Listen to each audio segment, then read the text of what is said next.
So what is permaculture? Permaculture is all about design. Designing our landscapes, designing our communities, designing our human settlements, designing how we live on the earth in harmony with the earth, so that in the future we'll have more generations that can actually live in harmony with the earth in the future. There's ethics that are involved in permaculture.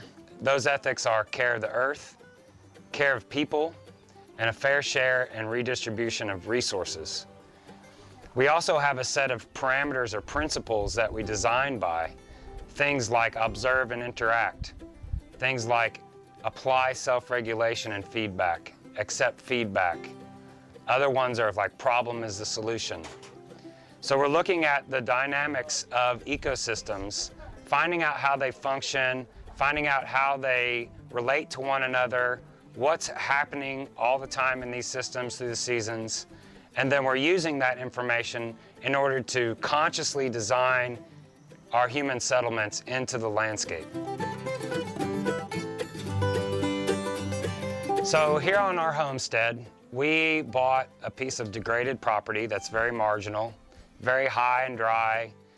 There were trees all over the place, stacked up all over the place, oil spots, places that were really messed up from the construction and the moving of big equipment.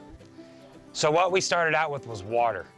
We looked at what is the most abundant and most needed thing in life on Earth, and that's the element of water.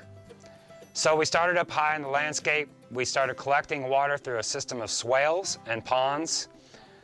The water moving through the landscape, slowly moving through the landscape, walking through the landscape, will fill up small pocket ponds or small duck ponds, move from one to the other, all the way down, reticulating down the hillside, and then into the creek system. But that water also passively irrigates all of our crops.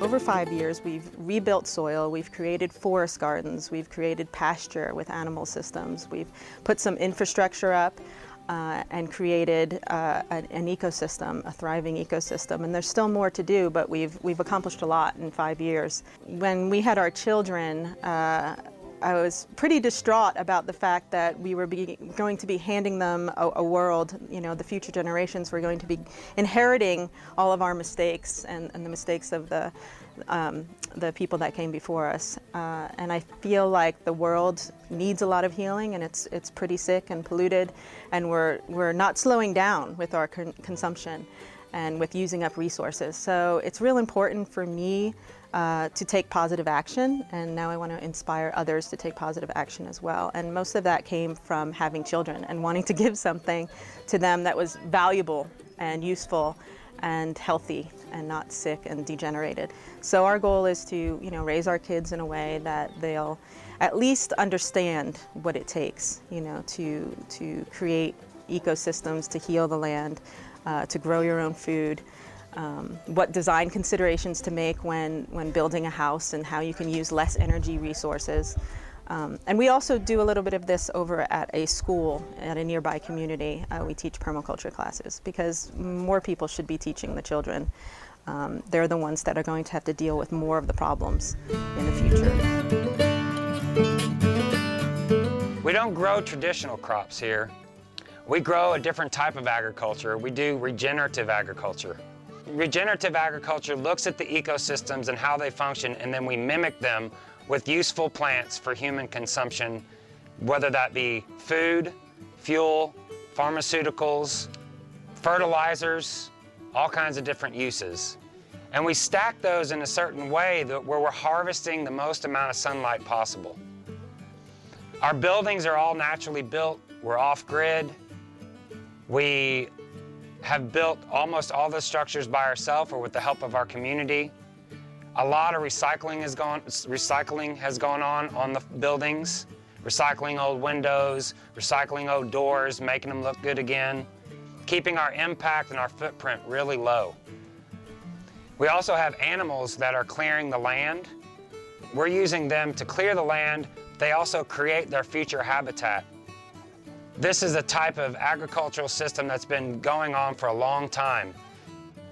One of the main goals of the farm is to mimic forestry ecosystems and use those in order to change the way we look at agriculture and look at it in a perennial system as opposed to an annual system. Annual systems are they're not very resilient. They use a lot of oil and a lot of carbon, and they actually pollute a lot, and they are quite destructive on the earth because of the machinery that we use. So if we can switch over to perennial agricultural systems, where we're using chestnuts making flour to make our bread as opposed to corn, or using hazelnuts to make our oil and to supply the oils that we need, and then integrating into that farming system all of our animals that we want to eat or use in the system, on pastures, using certain holistic management grazing plans, moving those through. These regenerative systems can be the way of the future for farming. This is a small site, 6.5 acres. There are scales of agriculture where people are doing this at 150 acres. So the scale and size don't matter. It's just the thinking that we need to change.